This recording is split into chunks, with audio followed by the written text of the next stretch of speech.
হজরত ইব্রাহিম আলাইহিসসালাম ছিলেন মহান আল্লাহর এক নির্বাচিত নবী ও খলিলুল্লাহ, আল্লাহর বন্ধু। তার জন্ম হয়েছিল ইরাকের বাবিল নগরীতে রাজা নমরুদের শাসন আমলে। সেই যুগে মানুষ সূর্য, চাঁদ, তারা ও মূর্তিকে উপাস্য হিসেবে মানত। তার পিতা আজার ছিলেন একজন বিখ্যাত মূর্তি নির্মাতা, যিনি রাজপ্রাসাদে দেবদেবীর মূর্তি বানাতেন। ইব্রাহিম আলাইহিসসালাম ছোটবেলা থেকেই ছিলেন চিন্তাশীল, বুদ্ধিমান ও সত্যসন্ধানী। তিনি দেখতেন তার পিতা পাথর খোদাই করে মূর্তি বানায়, আর মানুষ সেই মূর্তির সামনে মাথা নত করে। একদিন তিনি তার বাবাকে প্রশ্ন করলেন, হে আমার পিতা, আপনি এমন জিনিসের পূজা করেন যা শুনে না, দেখে না, আর আপনার কোনো উপকার বা ক্ষতি করতে পারে না? কিন্তু তার পিতা তাকে ধমক দিয়ে বললেন, তুমি কি আমার দেবতাদের অবজ্ঞা করছো? যদি থামো না, আমি তোমাকে পাথর ছুঁড়ে মারব। তবুও ইব্রাহিম আলাইহিসসালাম বিনয়ের সঙ্গে বললেন, হে পিতা, আমি এমন জ্ঞান পেয়েছি যা আপনার কাছে নেই। যখন তিনি বড় হলেন, তখন নিজ জাতির লোকদের দেখলেন সূর্য, চাঁদ ও তারাকে উপাস্য মানছে। তিনি তাদের ভুল প্রমাণ করার জন্য যুক্তিসঙ্গতভাবে প্রশ্ন করতে লাগলেন। এক রাতে তিনি তারার দিকে ইঙ্গিত করে বললেন, এই আমার প্রতিপালক। কিন্তু যখন তারা অস্ত গেল, তিনি বললেন, আমি অস্তমান জিনিস ভালোবাসি না। এরপর তিনি চাঁদ ও সূর্যের উদয় অস্ত দেখে প্রমাণ করলেন যে কোনো সৃষ্টি যা নিজের অস্তিত্ব রক্ষা করতে পারে না, তা কখনো উপাস্য হতে পারে না। অবশেষে তিনি ঘোষণা করলেন, আমি মুখ ফিরিয়ে নিলাম তাদের দিক থেকে যারা আল্লাহর সাথে শরিক স্থাপন করে। আমি মুখ ফেরালাম সেই মহান সত্তার দিকে যিনি আসমান ও জমিন সৃষ্টি করেছেন। ইব্রাহিম আলাইহিসসালাম বারবার তার জাতিকে তাওহীদের দিকে আহ্বান করলেও কেউ শোনেনি। একদিন যখন জাতি উৎসব পালনের জন্য শহরের বাইরে গেল, তিনি মন্দিরে একা প্রবেশ করলেন। সেখানে অসংখ্য মূর্তি সাজানো ছিল, বড় ছোট, সোনার, রূপার। তিনি বললেন, তোমরা খাও না, বলো না। তারপর তিনি হাতে থাকা কুঠার দিয়ে এক এক করে সব মূর্তি ভেঙে ফেললেন। শুধু বড় মূর্তিটিকে অক্ষত রেখে দিলেন এবং সেই বড় মূর্তির হাতে কুঠারটি ঝুলিয়ে দিলেন।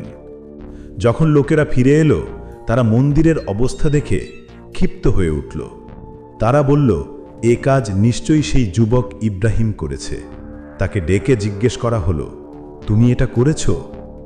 ইব্রাহিম আলাইহিসসালাম উত্তর দিলেন, এই বড় মূর্তিটি করেছে।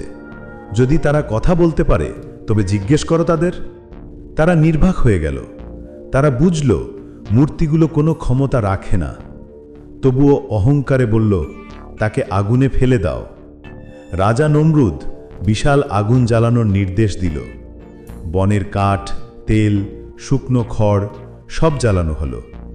অগ্নিশিখা এত বড় ছিল যে পাখি উপরে উড়লে পড়ে যেত। ইব্রাহিম আলাইহিসসালামকে হাত পা বেঁধে এক প্রকার ক্যাটাপুল্ট দিয়ে আগুনে নিক্ষেপ করা হলো। সেই মুহূর্তে আল্লাহর আদেশ এলো, হে আগুন, তুমি ঠান্ডা ও শান্ত হও ইব্রাহিমের জন্য। অলৌকিকভাবে আগুন ফুলের বাগানে পরিণত হল। নমরুদ ও জনগণ বিস্মিত হয়ে গেল। ইব্রাহিম আলাইহিসসালাম সম্পূর্ণ নিরাপদে বেরিয়ে এলেন। এভাবে আল্লাহ তার প্রিয় নবীকে অলৌকিকভাবে রক্ষা করলেন।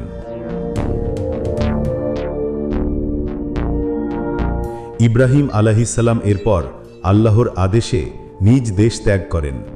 তিনি সিরিয়া, ফিলিস্তিন, মিশর হয়ে অবশেষে আরবের মক্কায় পৌঁছান। তার সাথে ছিলেন তার স্ত্রী সারা আলাইহিসসালাম এবং পরে হাজেরা আলাইহিসসালাম। মক্কা তখন জনমানবহীন এক উপত্যকা।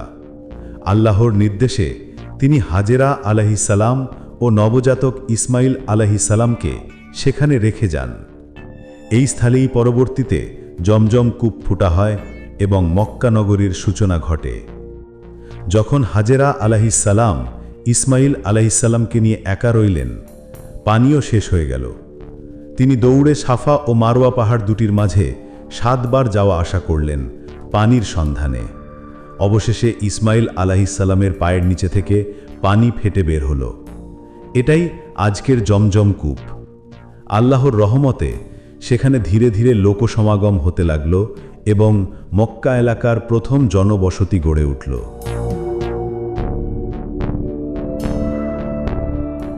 বছর কয়েক পরে ইব্রাহিম আলাইহিসসালাম আবার মক্কায় ফিরে আসেন।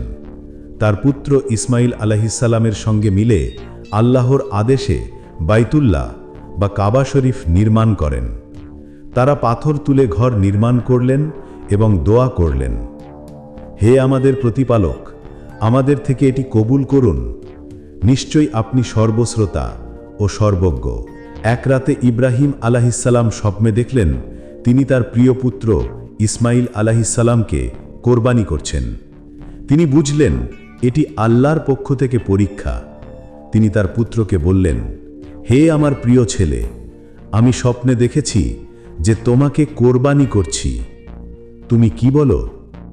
ইসমাইল আলাইহিসসালাম শান্তভাবে উত্তর দিলেন, এই আমার পিতা, আপনি যা আদেশ পেয়েছেন তাই করুন। আপনি আমাকে ধৈর্যশীলদের অন্তর্ভুক্ত পাবেন। ইব্রাহিম আলাইহিসসালাম তাকে শুইয়ে দিলেন, চোখে অশ্রু, হাতে ছুরি। কিন্তু আল্লাহর অলৌকিক নির্দেশ এলো, হে ইব্রাহিম, তুমি স্বপ্নকে সত্যে পরিণত করেছ। এখন আমরা বদলে দিলাম একটি মহা কোরবানি দ্বারা। এরপর আসমান থেকে একটি দুম্বা পাঠানো হলো, যা ইসমাইল আলাইহিসসালামের পরিবর্তে কোরবানি করা হলো। এভাবেই কোরবানির রীতি মানব ইতিহাসে প্রতিষ্ঠিত হয়।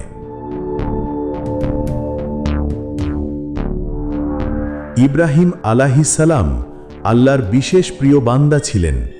তাকে খলিলুল্লাহ বলা হয়, অর্থাৎ আল্লাহর বন্ধু। তিনি তাওহীদের বার্তা প্রচার করে গেছেন, বিভিন্ন অঞ্চলে মূর্তি পূজার বিরুদ্ধে সংগ্রাম করেছেন। তার উত্তরসূরিদের মধ্য থেকেই এসেছে ইসমাইল আলাইহিসসালাম, ইসহাক আলাইহিসসালাম, ইয়াকুব আলাইহিসসালাম, ইউসুফ আলাইহিসসালাম, মুসা আলাইহিসসালাম, দাউদ আলাইহিসসালাম, ঈসা আলাইহিসসালাম এবং শেষ নবী মুহাম্মদ সাল্লাল্লাহু আলাইহি ওয়াসাল্লাম। বৃদ্ধ বয়সে ইব্রাহিম আলাইহিসসালাম কৃতজ্ঞ চিত্তে তার জীবন শেষ করেন। তিনি আল্লাহর সন্তুষ্টিতে পৃথিবী ত্যাগ করেন।